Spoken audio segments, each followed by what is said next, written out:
Okay, I thought I'd try something a little bit different in this video. Now, I really enjoy playing the drums, though I wouldn't dare describe myself as a proper drummer because I'm actually pretty terrible. But this video is not about learning to play drums, it's about understanding how drums and drum patterns work. And I think the right drum part can make or break a song or a recording, and I think it's so useful for us guitarists to have just a little bit of drum knowledge. And if you write your own music, you're going to be able to put together convincing drum parts, whether you're using loops or drum machines or software instruments. And if you are in a band, it's going to be so much easier to communicate to your drummer and to get the sound you're imagining if you've got some basic vocabulary and understand the basics of how drums work. And I'm sure we've all been in band rehearsals where the guitar player or the singer is trying to describe to the drummer the sound they want, and they end up just doing bad beatboxing and saying, yeah, it needs to be a bit more, and then the drummer just sort of sits there looking puzzled and you end up getting nowhere. So that's what I'm going to be getting into in this video. I'm going to start by going through the basic sounds and parts of the drum kit, so you've got some basic vocabulary that you'll be able to use to describe drum parts. Then I'm going to talk about how drum grooves are put together and constructed, and I'm going to finish by talking about how I create convincing drum parts in my own songs and in my backing tracks. So let's get started. So I've got my little drum kit now set up behind me, and I suppose you could describe this as my studio in-house drum setup, and I will use this for writing, for making demos, and then if I need something a bit more professional to be done, then I'll just get a drummer friend to come in and play. And this particular drum kit is quite small, it's quite minimal, and that generally is my preference when it comes to drums, though people's setups do of course vary quite widely. And obviously if you're someone like I don't know, Lars Ulrich, then you're going to want more drums, more cymbals, more everything. But I think the general principles that I'm going to be talking about today will apply to just about any drum setup. Let me take you through what's going on here then. I should point out that I'm set up left-handed. That's my preference, but it does mean that the drums are the opposite way round to how many drummers have them. Let's begin with the big drum down here at the front. This is the bass drum, as I like to call it. Some people will refer to it as the kick drum, and that's the one that sounds like this. Next up, we got the snare drum, which is this one here, so called because it's got some wires stretched across the bottom of the drum, the snare, and that's what creates that rattle and kind of snappy sound. And this is the drum that's usually going to be holding down the backbeat, often playing on beats 2 and 4 in a rock and pop situation. The drum sounds like this. You can actually get quite a wide range of different sounds out of a snare drum. You can tune it differently, you can turn the snares off entirely and you get this kind of sound. And you can do things like play side stick, which is where you kind of snap the stick on the side of the drum, and you get that kind of nice clicky sound, which is good for ballads and bossa nova and that kind of thing. I've got two more drums here, both of them tom-toms. I've got a small one up here and a bigger one down here. This is sometimes referred to as a rack tom, and a floor tom down here, which is just sitting on the floor. It's actually set up on some legs. Obviously, if you are Lars Ulrich or some metal drummer, you'll have tons more tom-toms, but my setup here is quite minimal, so tom-toms.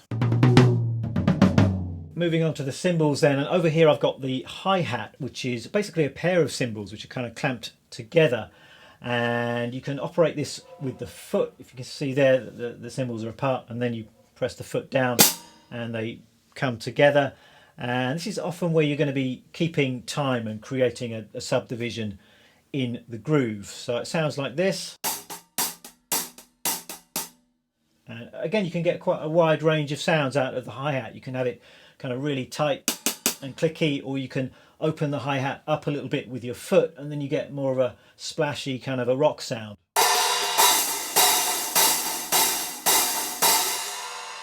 Then over here I've got the ride cymbal, and this is used in a similar way to the hi-hat a lot of the time. You can keep time on it and it just gives the groove a different feeling from the hi-hat. That sounds like this.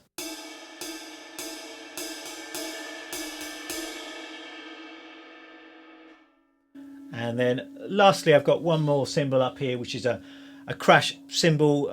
Sounds like this. And fairly obviously that's used for kind of drama and emphasis. Often you'll have a crash when you go into different sections of the song, just to kind of mark where you're moving into the chorus or another bit of the song.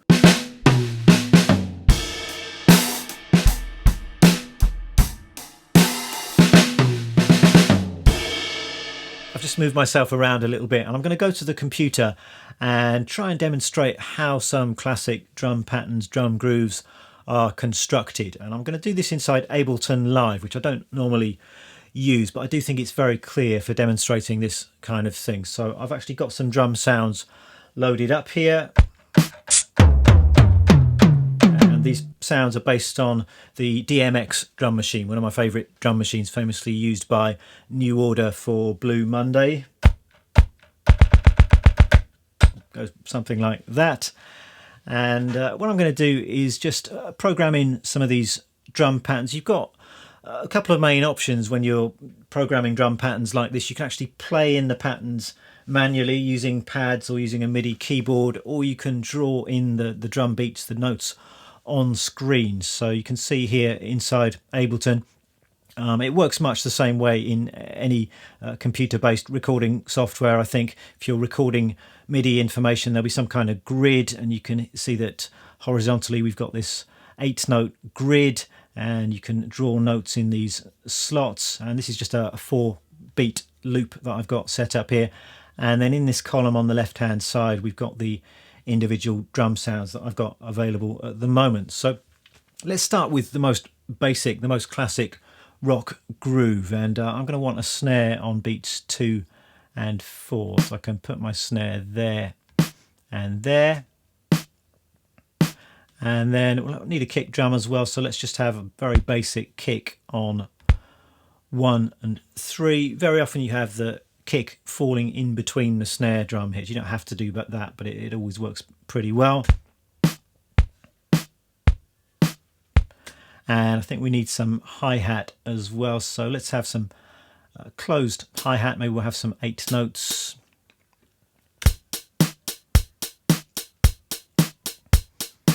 And there we go. That's your most basic, most classic rock kind of groove. It's Back in Black or zillions of other rock songs. Obviously here I'm using a drum machine. It's not supposed to sound like natural drums. I'm going to get onto natural sounding drums a bit later in this video, but drum machines have their own kind of charm. I think it depends on what you're trying to achieve. So we got the hi-hats there. So notice at the moment the hi-hats are playing this 8-note groove. It's giving you an 8-note subdivision, and the hi-hats are really crucial for achieving the right kind of drum feel. I mean, we could take away some of these hi-hats and just go down to quarter notes. And that's cool, and that completely changes the feel. Again, we could maybe get rid of these hi-hats. What about if we did 16th notes? Oops, how do I do this? There we go. So 16th note groove here. So same kick and snare, same tempo, but just by changing the hi-hat, you change the overall vibe of the drum part completely. And I think I'm just going to go back to 8-note hi-hats again, like so. And we've got all kinds of different variables here. This is very basic. Perhaps we could add in some more kicks or some more snare drums just for a bit of variety. So let's try some more kick drums. Let's put another kick on here. And this is just a 1-bar pattern. I could duplicate this, make it a 2-bar pattern, and maybe put another kick in there.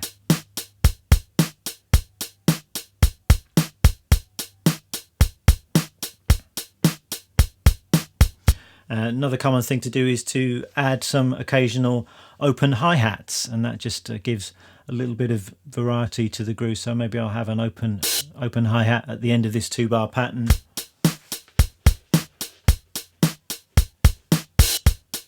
So it sounds a little bit artificial with this particular drum machine, but that's the idea. And let's look at some other classic drum patterns. Quite often you'll get drum patterns where you've got 4 bass drum, kick drum hits per bar, 4 on the floor as it's known. So it's great for kind of more driving feels, dance music, disco, that kind of thing. So still you would usually have the snare on 2 and 4. We've got the 4 to the floor kick. And if I put in the hi-hat as well, you've got this kind of thing. And that's crying out for a clap as well. I put the clap in there.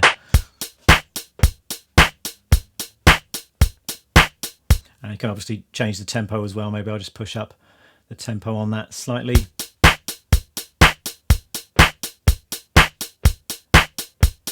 I'm a big fan of those noise style motoric kind of grooves, and the main characteristic of that is this really driving bass drum part, which is just played on 8th notes. So if I add in some more kick drums here, then we've got this kind of thing.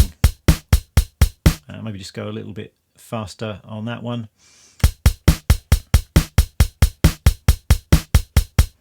So we've got a nice kind of Klaus Dinger Neu style groove there. There are obviously endless possibilities here. I'm just going to give you a few examples, but I think one of the most important things you can do is some focused listening, and listen to your favorite music, your favorite styles of music, and really tune in on what the drummer is doing and analyze the parts. So what is the kick drum doing? What is the hi-hat doing? How are these patterns working with the other instruments? And that's really the best way you can give yourself a bit of a drum education. So I'm going to do 1 or 2 more patterns here. What about something with a slightly busier snare drum? So maybe something like this. So that's the kind of classic surf beat, and the main characteristic of that is you've got this double snare hit, and maybe we'll have some ride cymbal here. So with most grooves, you've got a choice of whether you want to have the hi-hat or the ride cymbal. Usually it's one or the other, and often in surf grooves it's quite ride cymbal intensive, but often you're moving between the hi-hat and the ride cymbal. So for example, you might be on the hi-hat during the verse of a song, then move to the ride for the chorus, and it just gives the whole thing a bit of a lift. But again, just having the ride cymbal here will change the feel of this groove. So that's kind of surf style groove. Very often in indie music you'll get kind of shuffling, more syncopated grooves where the snare drum is a little bit busier. So I've just got a 16th note grid here, and let's see if I can put something in here that's a bit busier.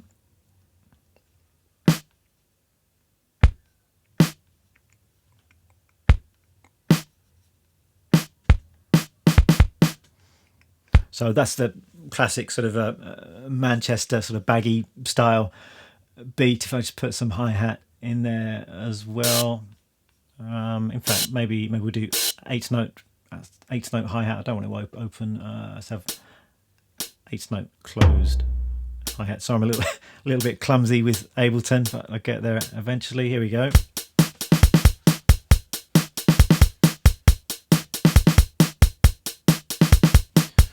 And that's all about these syncopated snare drums. You can see these 2 hits here. We've got a snare hit on 2 and 4 as usual, but we've also got a snare hit here on the last 16th note of beat 2 and on the second 16th note of beat 3, and that creates that nice shuffling sound. Another important element of many drum grooves is swing, and sometimes this is quite a mysterious thing. It's hard to sort of put your finger exactly on what that means. Different drummers have a different kind of swing feel, but for a basic kind of bluesy shuffle, it's based on that underlying triplet subdivision, and often the ride or the hi-hat is playing on the 1st and 3rd of each triplet subdivision. So if you've got your triplet 1 and 2 and 3 and 4, you're playing 1 and 2 and 3 and 4. So if I can just set this up here, let me just see if I can go to a triplet grid, and then if I do this on the hi-hat,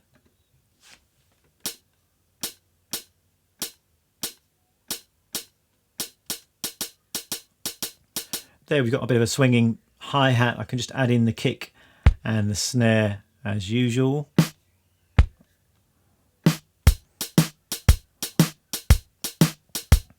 So that's just a basic shuffle swinging kind of groove. One thing I've not yet got into is changing the levels, the relative levels or velocities of these individual drum hits. And that's quite a big consideration. If you want to make these patterns sound a bit more realistic and have a bit more life to them, then you might spend a bit of time playing with the individual levels of each of these hits until it's swinging and feeling just as you want it to. When it comes to drums on my own recordings, I tend to use various different methods. It's just whatever works in a given context, really.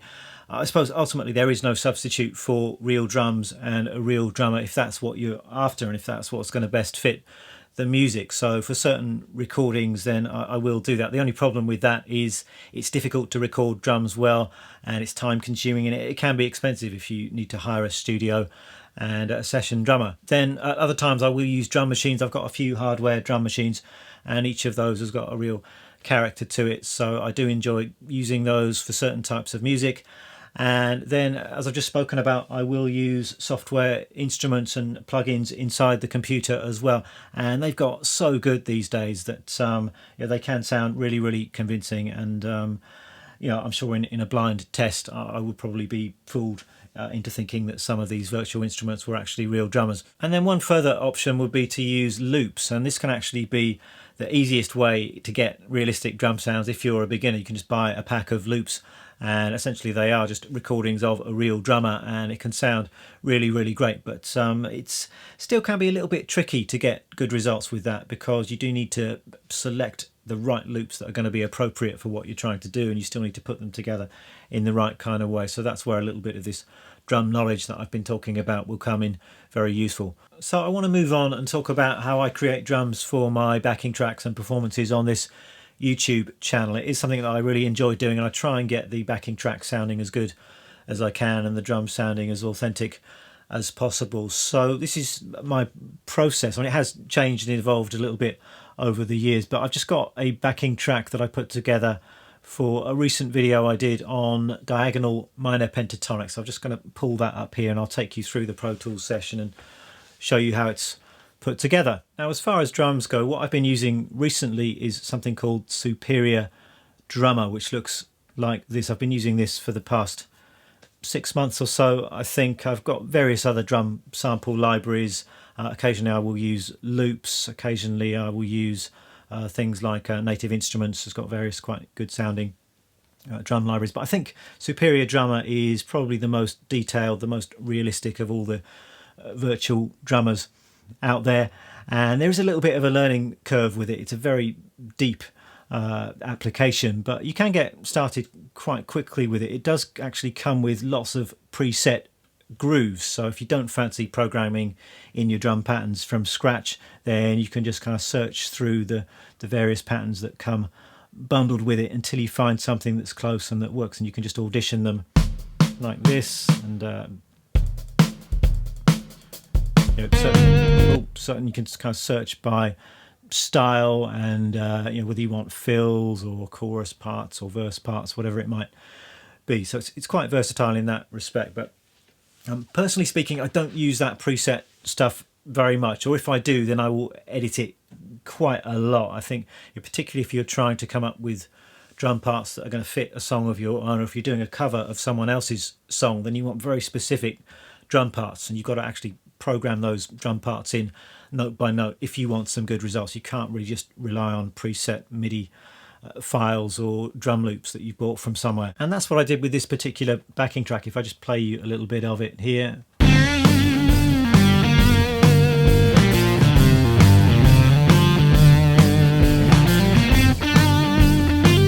So it's obviously got a little bit of a rock feel. Somebody said it was a little bit ZZ Top, and I can kind of hear that. I was thinking maybe Queens of the Stone Age or something like that. It's got quite a heavy rock feel, a bit of a swing to it. So I pulled up Superior Drummer and then literally just programmed in the drum parts.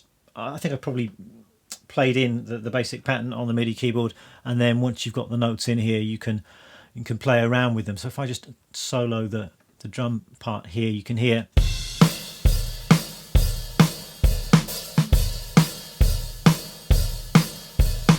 actually a very simple drum part on this one. We've got a kick on 1 and 3, snare on 2 and 4, just as I discussed earlier. It's got quite a heavy open hi-hat on this one, but it's just played on the quarter notes. And one of the cool things about Superior Drummer is you've got this amazing choice of different articulations on the hi-hat. So it's not just open and closed hi-hat, you've got kind of different velocities, closed tip, tight tip, all kinds of different things here. So you can really fine tune and dial in exactly what you want with something like this.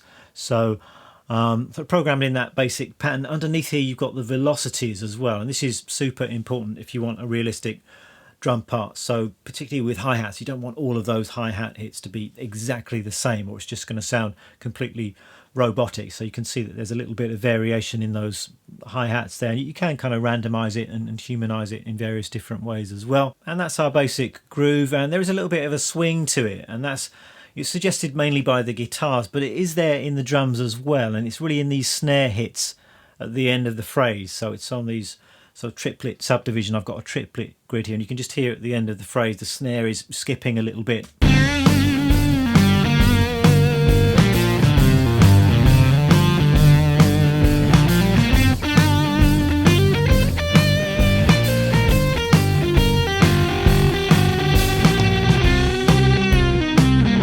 And there you can hear that the drums are moving to the ride cymbal there. So at this point here,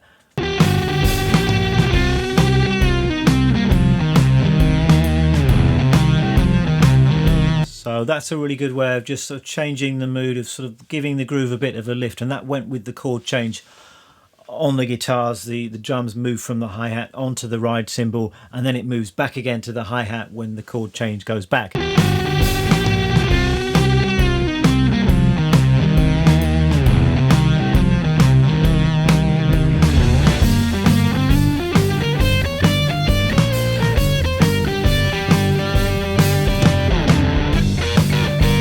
And that's pretty much it for that drum pattern. I kind of kept it quite simple. I do like simplicity when it comes to drum patterns for the most part. And another problem actually with some of the stuff that comes with Superior Drummer, you've got loads and loads of these MIDI files.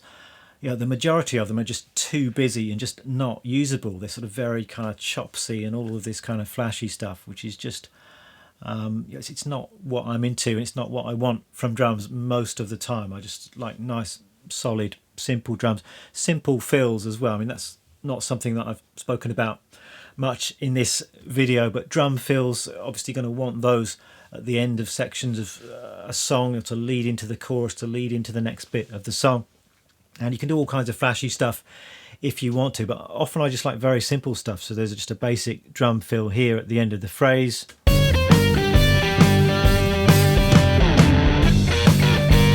And that is, I think, just the snare drum and the toms played together, I think. Let me just solo that. So yeah, fills don't come much more simple than that. We've just got a fill on 3 and 4, just playing the snare and the rack tom on 3, snare and the floor tom on 4, and then there's a crash at the end. Very simple fill, but an effective one, I think. And that's often what I like as fills. You can just do simple stuff on the snare at the end of the phrase, some simple tom stuff, and often that's going to be better than some flashy, chopsy kind of a thing. Many parallels here with guitar players and guitar technique.